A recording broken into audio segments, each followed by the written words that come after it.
तो इलाहाबाद के यमुना पार के शंकरगढ़ इलाके में खनन का काम तो चलता था, लेकिन यहां 2 वक्त की रोटी का जुगाड़ करने वाले मजदूरों की आंखों में आंसू थे। उनकी सिसकियों में खनन माफियाओं के जुल्म की सदमे साफ देखे जा सकते थे। लेकिन उन्हीं मजदूरों के साथ काम करने वाली एक महिला ने ताकतवर खनन माफियाओं के जुल्म और अत्याचार के खिलाफ आवाज बुलंद करने का मन बना लिया। वो महिला आज 80 साल की हो चुकी हैं और लोग उन्हें दुई जी अम्मा के नाम से इलाके में जानते हैं।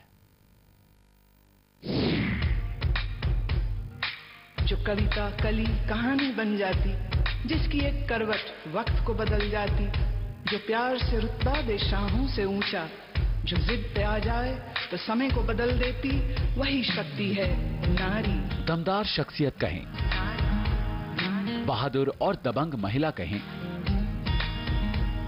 या फिर इस इलाके की द रियल हीरो। इलाहाबाद के यमुना पार के शंकरगढ़ इलाके की साधारण सी दिखने वाली दुई जी अम्मा की बहादुरी भरे कारनामे अगर आप भी सुनेंगे तो शायद अम्मा की शख्सियत के आगे ये नाम भी कम लगने लगेंगे।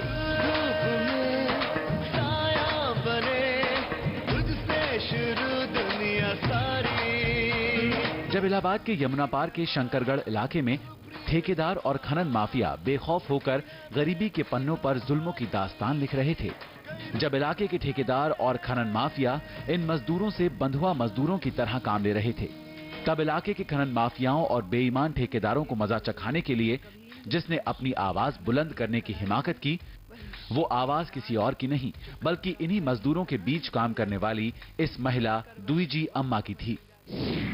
दूसरे मजदूरों की तरह दुई जी अम्मा यहाँ आई तो थी 2 वक्त की रोटी के जुगाड़ में, लेकिन पत्थरों को तोड़ते तोड़ते उनके अंदर पत्थरों जैसा मजबूत जज्बा पैदा हो गया। पेट की आग के चलते और मजदूरों पर होने वाले जुल्म और शोषण को वो ज्यादा देर तक नजरअंदाज नहीं कर सकी। 1995 के दौर तक इलाके में पत्थरों को तोड़ने वाले मजदूरों की हालत बंधुआ मजदूरों जैसी थी।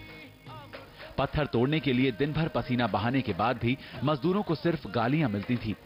खनन माफियाओं से खौफ खाए मजदूरों का दिल पत्थरों को तोड़ते तोड़ते इस कदर टूट चुका था कि जीने के सारे रास्ते ही बंद नजर आने लगे थे। तब ठेकेदारों और खनन माफियाओं के अत्याचारों से घायल मजदूरों में एक बार फिर सिर उठाकर जीने की हिम्मत पैदा की दुई जी अम्मा ने। सारी उम्र का तू रिश्ता बना ले, तुझसे ही है रोशनी, तू ही जीवन खुशी, अब धूप में साया बने, तुझसे शुरू दुनिया सारी। दुई जी अम्मा ने मजदूरों में जीने का जज्बा भरा, उनकी दबी कुचली भावनाओं को आवाज दी, उन्हें अत्याचार से लड़ना सिखाया। मजदूरों को इंसाफ दिलाने के लिए दुई जी अम्मा समाज से लेकर सरकार तक के पास गईं, जिसका नतीजा ये निकला कि न सिर्फ आज मजदूरों को उनकी मजदूरी टाइम पर मिलती है, बल्कि 18 मजदूरों के पास खनन की जमीन के खुद के पट्टे हैं।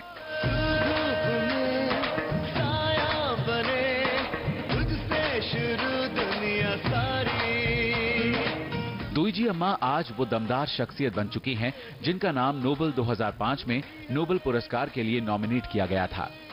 भले ही ये पुरस्कार उन्हें नहीं मिला, लेकिन इस बहादुर अम्मा को इसका कोई मलाल नहीं, क्योंकि जिस मकसद के लिए उन्होंने ताकतवर खनन माफियाओं के खिलाफ आवाज उठाई थी, उनका वो मकसद धीरे धीरे पूरा हो रहा है और यही उनके लिए सबसे बड़ा पुरस्कार है।